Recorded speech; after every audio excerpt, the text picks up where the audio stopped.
Seguimos aquí en la tarde. A esta hora le pregunto, ¿sabe usted qué es la enfermedad celíaca? Se trata de la intolerancia permanente al gluten, un grupo de proteínas presentes en el trigo, la cebada, el centeno y la avena. Alrededor del 2% de la población mundial sufre de esta enfermedad que los limita a la hora de ingerir alimentos.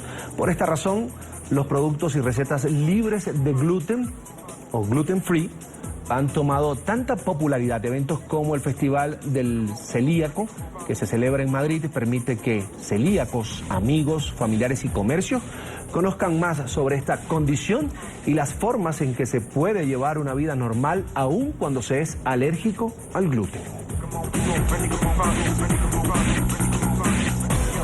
Quiero saludar a la nutricionista Montserrat Rodríguez. Ella nos acompaña desde Miami. Doctora, buenas tardes. Gracias por estar aquí en NTN 24. El gluten se puso de moda. Pareciera ser ahora la causa de múltiples problemas. Y le pregunto, ¿qué hay de cierto y qué no?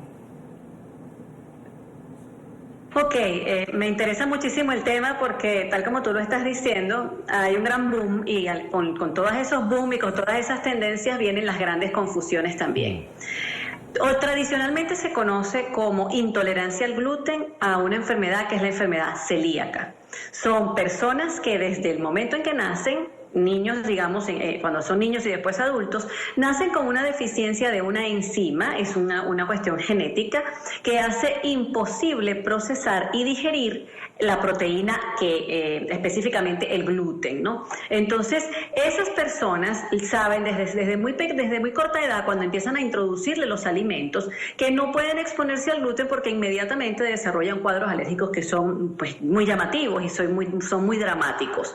Eso es una cosa, porque ahora se habla de hipersensibilidad al gluten o incluso de intolerancia al gluten, no como la enfermedad celíaca, sino como algo que es más una alergia un poco más, digamos, más ligera. Y cuando digo alergia, no nos imaginemos que nos va a dar rasquiña o nos van a salir rosetas como normalmente uno ve las alergias, sino más bien es un conjunto de síntomas totalmente inespecíficos. Es por eso que es muy difícil precisar cuáles personas realmente tienen hipersensibilidad al gluten o no. Entonces, ¿qué va a tener la persona? A lo mejor dolores de cabeza, va a sentir como una sensación de llenura después que come alimentos altos en gluten, como sería, por ejemplo, la pasta o los panes o algunas tortas o cualquier cosa que tenga la proteína gluten incluida, básicamente en los carbohidratos y los cereales. ¿Y cómo lo podemos realmente saber? Con una dieta de eliminación. Ahí es donde nosotros podemos realmente hacer una verdadera disertación de si la persona debe o no consumir ese gluten. Doctora, es decir, no hay un examen, por decirlo de alguna manera, un test tal vez mediante el cual una persona cualquiera pueda saber cuán dañino puede ser el gluten en su organismo. Me refiero a aquellos que no son necesariamente celíacos o, por ejemplo, personas que tienen problemas con el colon. Ajá.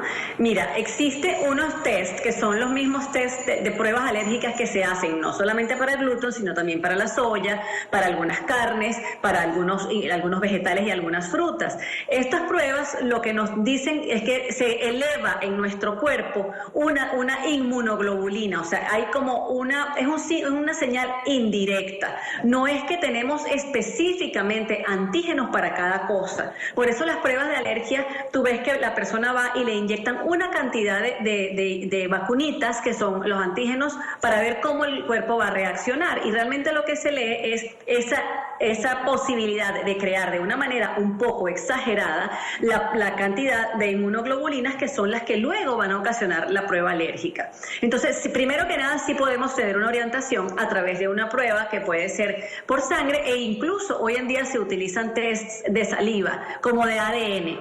Esos son menos confiables, son más comerciales, pero menos confiables. Yo preferiría el que se hace con las vacunas.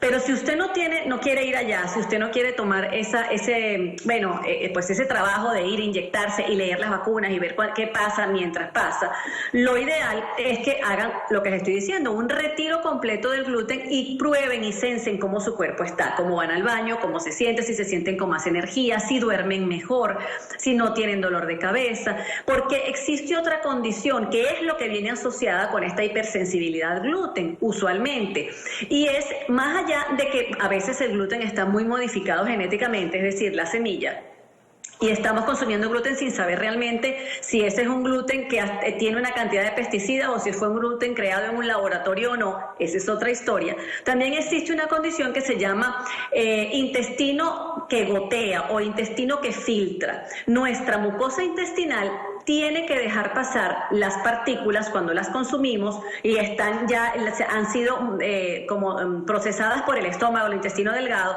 luego tienen que ser absorbidas sus porciones. Cuando hay un intestino permeable, que es decir, que es como que tiene unos poros más grandes, en inglés se llama leaking gut, es decir, un intestino que deja filtrar cosas que no debería. Entonces ahí es donde más se ven los casos de intolerancia al gluten y a muchas otras partículas, pero en particular al gluten.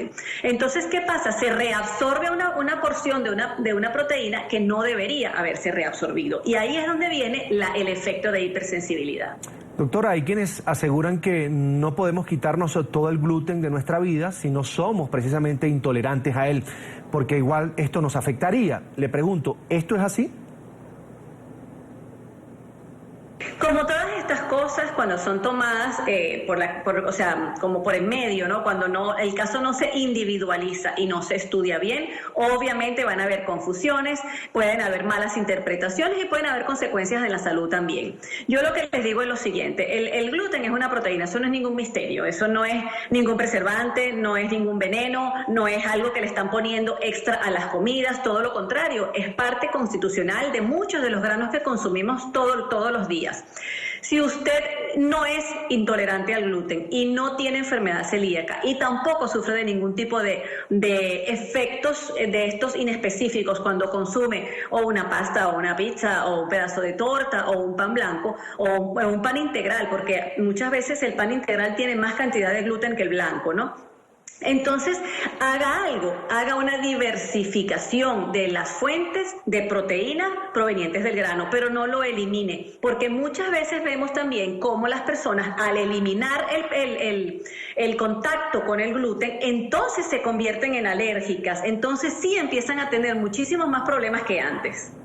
Bien, quiero agradecer a la doctora Montserrat Rodríguez por habernos acompañado y ayudado además a entender los mitos y realidades relacionados al gluten. Gracias. Con mucho gusto, gracias a ustedes. Hasta la próxima.